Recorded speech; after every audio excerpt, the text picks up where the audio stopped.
Değerli izləyicilər, videonu bəyənib kanala abunə olun ki, hər kəs son xəbərlərdən anında məlumatlansın. Dünən şəhid Elvin Sadıqovun doğum günüdür. Yaşasaydı 27 yaşını qeyd edəcəkdi. Elvin Sadıqov 3 noyabr 98-ci ildə Goranboy rayonunun Qaradağlı kəndində anadan olub. 2007-ci ildə hərbi xidmətə çağırılıb. Naxçıvanda vətəninə xidmət etməyə başlayıb. Müddətdən artıq xidmət göstərərək Naxçıvan xüsusi təyinatlarında fəaliyyətini davam etdirib. Müharibə zamanı xüsusi təyinatlar qrup kəşfiyyatçı, pulyotçu kimi hərbi xidmətini yerinə yetirib.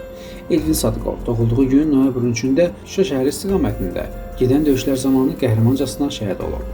Şəhidin qəhrəmanlığı dövlət tərəfindən qiymətləndirilir. O, ölümündən sonra vətən uğrunda hərbi xidmətlərə görə və Şuşanın azad olunmasına görə, Füzulinin azad olunmasına görə medalları 3-cü dərəcəli vətənə xidmətlərə görə ordeni ilə təltif edilir.